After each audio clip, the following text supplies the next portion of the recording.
Hey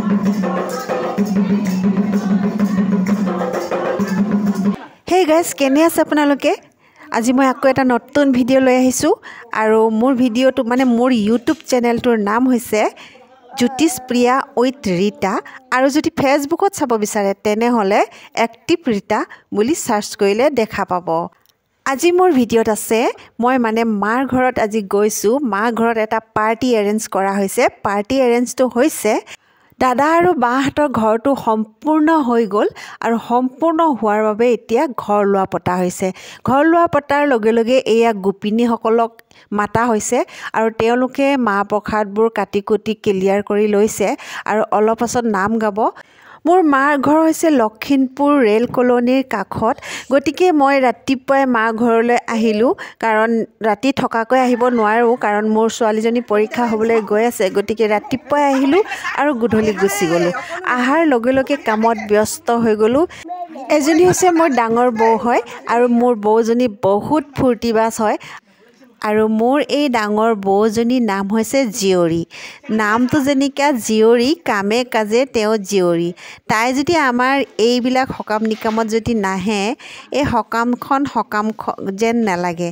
মানে তাই য'তে যায় ইমানে হাঁহি ফূৰ্তি কৰি থাকে, মানে ঠাইডোখৰ মানে খুব ধুনীয়া হৈ থাকে। সেইবাবে এই বৌজনীক আমি বহুত ভাল পাওঁ আৰু তাই যদি নাহে আমি চিঞৰ বাখৰ লগাই থাকোঁ। আৰু এতিয়া তাই আহিলে যেতিয়া আমাৰ ইয়াত ধেমালি ধুমলা চলি থাকিব, হাঁহি ফূৰ্তি চলি থাকিব। তাৰ মাজতে আমি হাঁহি হাঁহি এয়া কাম বন কৰি আছোঁ। মোৰ হৈছে চাহ বনোৱা পাল।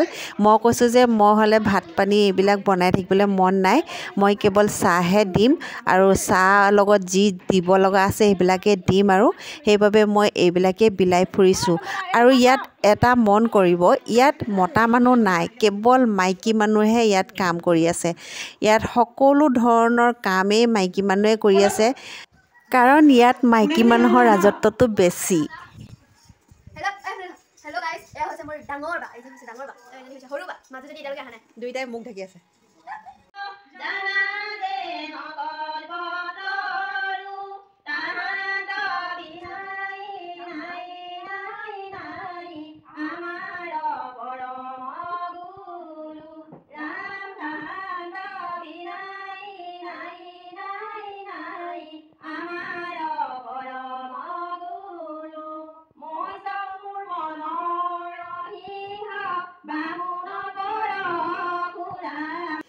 বা আৰু মই আশীৰ্বাদ ল'লোঁ আৰু গোপিনীসকলে নাম গাবলৈ আৰম্ভ কৰিলে আৰু এয়া সকলো দক্ষিণা দিলোঁ। তামোল পাণ সকলো কাটি লোৱা হ'ল আৰু মাছৰ ব্যৱস্থা কৰা হৈছে কাৰণ ইয়াত বিভিন্ন জাতিৰ মানুহ আছে। ইয়াত হিন্দু, মুছলিম, বেংগলী, বিহাৰী আৰু বিভিন্ন জাতিৰ মানুহ আছে। গতিকে সকলোৱে মাংস খাবলৈ বেয়া পায়। গতিকে আমি মাছৰ এৰেঞ্জ কৰা হৈছে।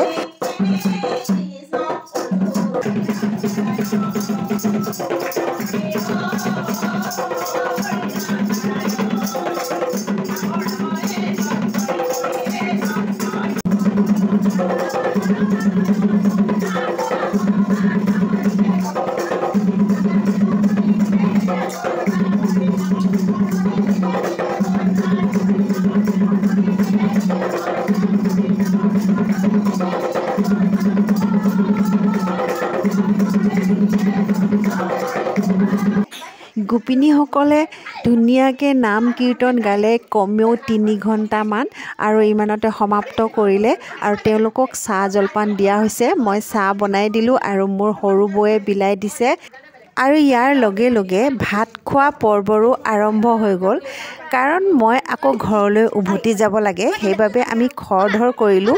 ভাত পানী বনোৱা হৈ গ'ল আৰু এয়া গোপিনীসকলকো খুৱাই ল'লোঁ আৰু সকলোকে খুৱাই বুৱাই ল'লোঁ। এই ল'ৰা ছোৱালীকেইটাকো আগতীয়াকৈ খুৱাই লৈছোঁ আৰু বিভিন্ন ঠাইত বিভিন্ন ধৰণৰ মানুহ আহিছে। বাহিৰত ওচৰৰে মানুহবিলাক আহিছে, সিহঁতক এনেদৰে খোৱা হ'ল আৰু দাদাহঁতেও খাই ল'লে। সকলোৱে যোনে য'ত পাৰে তাতে বহি ল'লে মানুহখিনি। এবাৰতে সকলোকে খুৱাই দিয়াৰ ব্যৱস্থা কৰিলোঁ আৰু খোৱা আইটেমবোৰ ইমান ধুনীয়াকৈ বনাইছে কাৰিকৰজনীয়ে, মানে মহিলা মানুহে লোৱা হৈছে। গতিকে তাই ইমান ধুনীয়াকৈ বনাইছে। তাৰপিছত যোৱাৰ আগে আগে সকলো মহিলাই লগ হৈ নাচিবলৈ ধৰিলোঁ।